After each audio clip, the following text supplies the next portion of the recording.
Your speech structure, the stories you tell, and the emotions you put into your stories will be what's connected with the audience, will be what's remembered by the audience.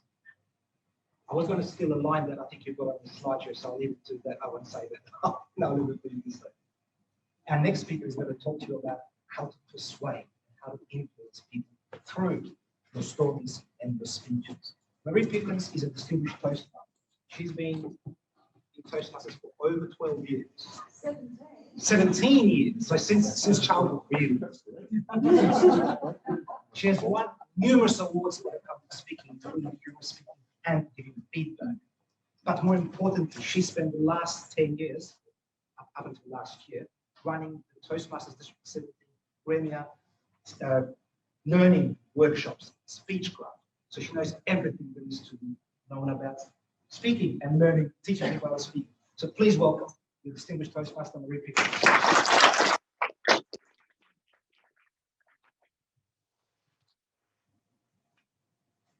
Aren't you so fortunate that the best was saved to last? Many of you in the room today, I'm sure, have been absolutely wowed by the quality of my 3 former colleagues who have just presented their workshops. And you might be thinking, I could never speak like that. What am I going to get out of what they've said today? Well, you should be seeing it as an opportunity to get just 1 or 2, maybe 3 pearls of wisdom that you can take away with you today. Because trust me, those 3 individuals didn't speak like that when I first met them. They've been on a journey of self-development to be a better communicator, a more humorous and entertaining facilitator, and someone who can speak passion and conviction about topics that are really important to them. And being here today, just like you, in the pouring rain on a Saturday afternoon, they've given up their time for free because they're passionate about helping people like you. Now, if we're going to be successful, we need to be able to channel what you're learning today into a particular direction as you head out that door this afternoon. And that is, how do I persuade and influence others to hear what I've got to say, to do what I recommend, and to remember me when I'm long gone so that I leave a legacy. Now, some of the people that you recognize here are well known. Might be because they're rich, famous, have unlimited opportunities. But that's not where Oprah started. She was abused as a child. She grew up in difficult circumstances, had next to nothing to her name before she started her career in journalism. And now she's one of the most influential celebrities on the planet. This person didn't have such hardships, grew up with a life of privilege, more money than we could ever imagine. And he also has had a lot of influence. Like it or not, reality is he has been persuasive. Anyone recognize who this is? She and I share a name. That's right, Marie Kondo, Japanese guru in tidying. Yes, how to organize your socks, undies, and your most precious shoe collection. She's made a squillion, and yet she's not someone you immediately recognize, and she's someone that just channeled the passion into a successful business. And you don't even have to be alive to be persuasive and influential. Chadwick Boseman, the Black Panther, died for many unexpectedly. They didn't know he was suffering from a terminal cancer diagnosis. And yet, he stands for Black Lives Matter in his untimely death. That someone like him has the caliber to really make a difference on the screen, despite suffering a lot of pain and distress related to his cancer treatment. And then this person is someone dear to my heart, because 40 years ago, she was the first IVF baby in Australia. And because she was born, I have a 16-year-old daughter. Her birth was the changing point for more than 200,000 children who have been born since through the miracle of IVF. So my question to you is, these people come from all walks of life.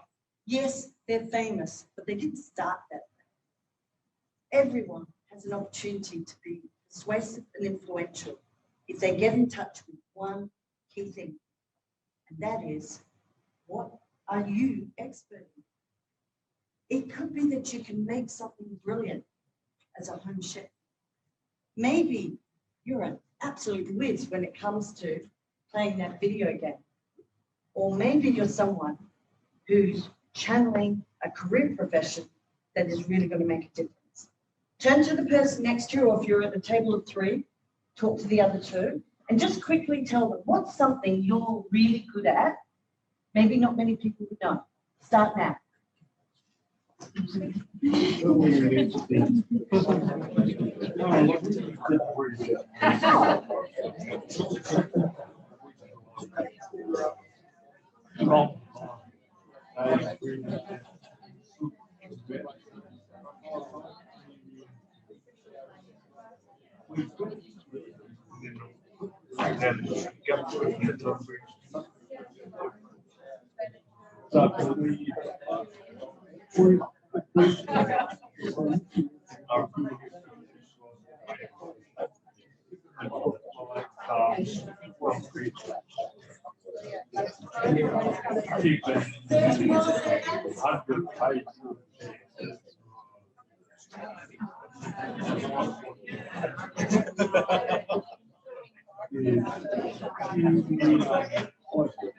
Ten seconds.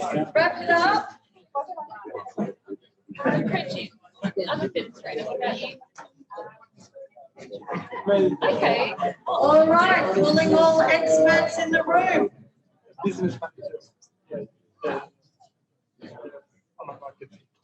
Who was surprised by something that was said to them by their partner? Peter? Angela? Can't see you. Anne, why don't you tell us, what did you hear that surprised you about your partner? Just how passionate she was about culinary meditation, a bit about personal life, yoga. Really interesting. Happy. Well, isn't that wonderful? And yet, would you have imagined that when you first met Angela? No. So for many, that expertise is hidden because it hasn't had a chance to shine, hasn't had an opportunity to be shared with others. Well, people certainly spend a lot of time sharing their expertise on a variety of social media, but the ones that tend to get the most exposure are those who are really working that influencer label.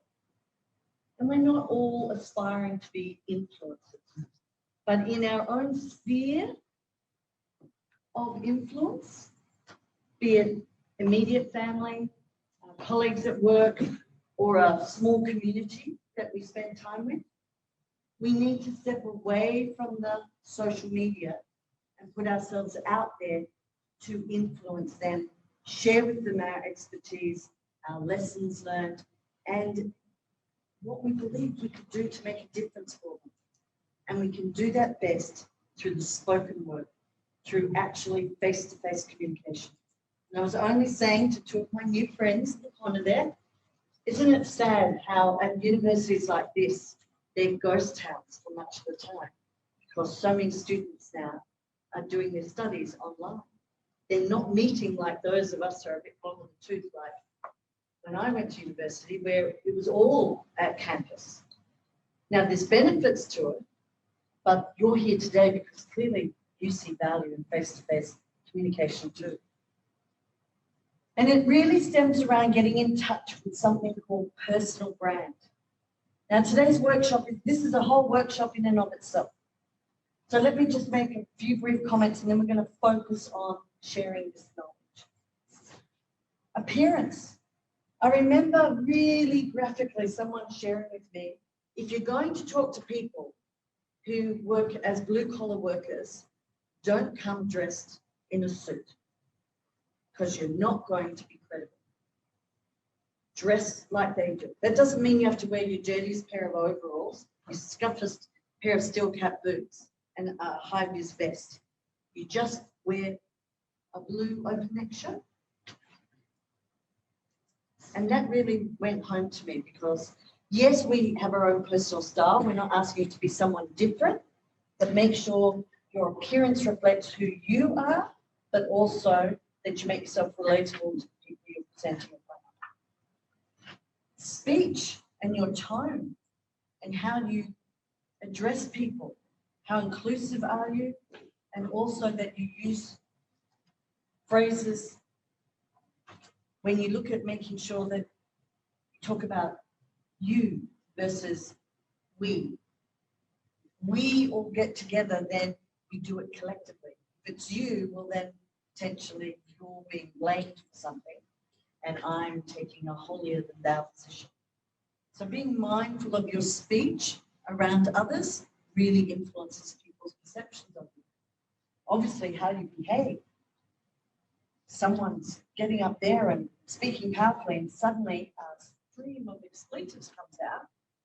You might all be thinking it, but that person's personal brand is just being coloured by their choice of language and therefore how they behave. I'm going to come to knowledge, so we'll skip that. Beliefs and values are so intertwined. What you believe speaks highly to your credibility. So I'm not a fan of Trump, I'll be honest with you, but he believes what he says. He speaks with conviction. So did Hitler for that matter, but we'll move on from that. Beliefs are powerful, and how you share them is what speaks to your credibility. And then your values. If it's important to be punctual, then you're going to turn up on time. Otherwise, it's not congruent, is it? And therefore, you're losing that credibility, which removes your power, diminishes it somewhat from being persuasive and influential. So I said I'd focus on knowledge. Because personal brand, as Jeff Bezos, the founder of Amazon, said, is what people say about you when you leave the room. What will you be saying about BJ, Peter, and Tom, and Mina when you leave the room? It's the impact that they've had on you in the short time you've got to see them, hear them, and learn from them today. So you want to think not what is it like for me when I'm amongst others. Think about how you want to be perceived when you're not in the room. How will they talk about you? Because that's going to influence how they perceive what you say the next time you're in front of them. So yes, I'm using PowerPoint slides here, and I had to have a laugh because Peter turned around and said, oh, you know those people that get up and put PowerPoint slides and put lots of text and raffle things off. But I know for many of you, you need to be grounded in some basic information. So I did want to share this. I feel that if you've got, one, a strong conviction in who you are, that's a great starting point. If you speak about things you're passionate about, that you've got some expertise in, you can build that credibility. But you need to be able to share facts and tell stories. You've heard lots about storytelling today. But let me break down a little bit what you've seen and heard today into a few easy, memorable actions that you can take. The first is when trying to share your message, always think about these couple of things. The opportunity to ask rhetorical questions. Does anyone know what a rhetorical question is? Peter? Or it's really when the answer to the question is achieved what is speaking about. Right, so asking a question of the audience, but you're not expecting an answer. Is that what you Thank you.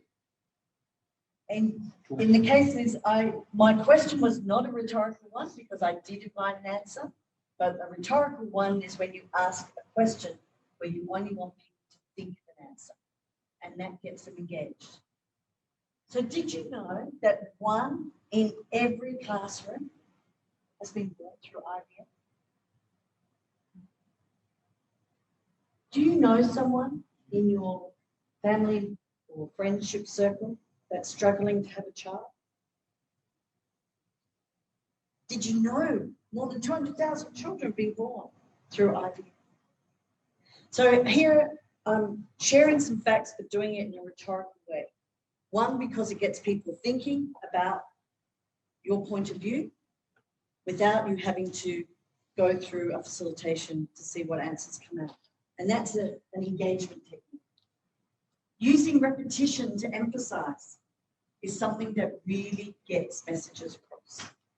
Do you remember Peter's opening line? Death. Death is the full stop at the end of a life sentence. Did I get it right, Peter? You can answer this one. Death is simple repetition, but didn't it have power? Repetition is good. A lot of people think, oh, I shouldn't repeat myself. But frankly, people don't remember what you said 1 minute ago. You need repetition throughout a speech, as long as it's done judiciously, and you actually continue to refine and deliver your message powerfully. Apply the rule of 3s. How many lights on a traffic light? 3. How many fingers have I got? 3. How often did I just ask about the rule of 3s? 3. It's just embedded in nature as well as in our consciousness. It's easy to remember things said in 3s. So if you've got an opportunity to say whether a child is born naturally or through IVF or even through a surrogate, I've just given a rule of 3s. It has a cadence, a rhythm that helps you build a point. So by having 3s dotted throughout a presentation, you will find that that takes your presentation to another level where you're sharing facts but doing it in an interesting way. But facts themselves round your message, but they don't necessarily bring it to life. And we've heard at length today about storytelling. So I'll just reinforce what has already been said. It's the importance of making an emotional connection. So I already told you that 16 years ago, I benefited from IVF with the birth of my husband and my daughter. I can tell you it took 4 grueling years of treatment, 8 soul-destroying egg transfers, and 1 final call with good news that punctuated my journey. So being able to share what you have to say with some emotion and personalizing it adds to your credibility because it's a personal experience. And if it isn't your experience, you're sharing someone else's. Again, using emotive language. And then let's not forget metaphors. So metaphors is when you describe one thing like another, particularly when it's a more difficult concept for people to relate to. You give them an example that everyone can relate to. Who in the room, and this is an interactive one, not a rhetorical question, has been on a roller coaster? I love roller coasters. Let me use a metaphor in my IVF story. Different. Going through IVF is a grueling roller coaster ride, emotionally, physically, and financially. Okay, what are some of the techniques I just used there? Rule of 3s, emotional language, the metaphor with the roller coaster. Just 3 of those and a simple sentence delivered a lot of impact.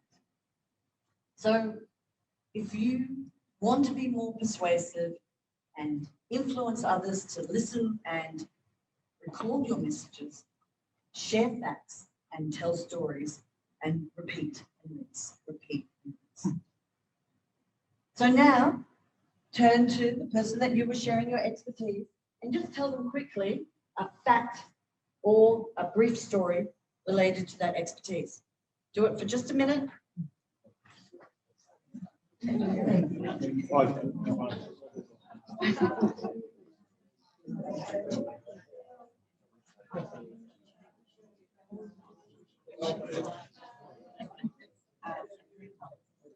Boy.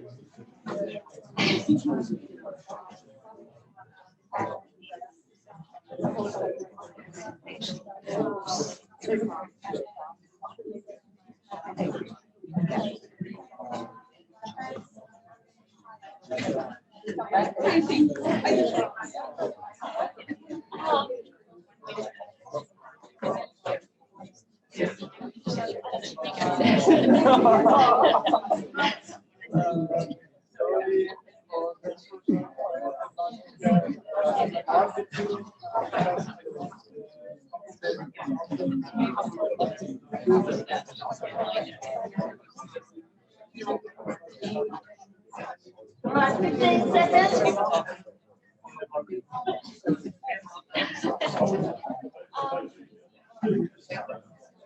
Okay. 9, 8, 7, 6, 5, 4, 3, 2, and 1. Who heard an interesting fact or short story about their partner's expertise that really sort of found them? Yes, you just read that. Okay, what did you hear? Well, oh, we're talking about Angela again.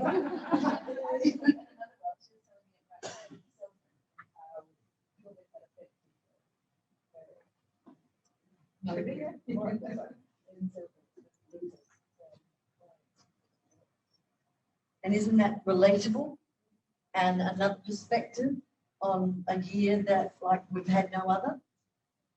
So taking time to think of stories and facts that you can share in interesting ways is definitely something that can help elevate your messaging when you want to be more persuasive and influential.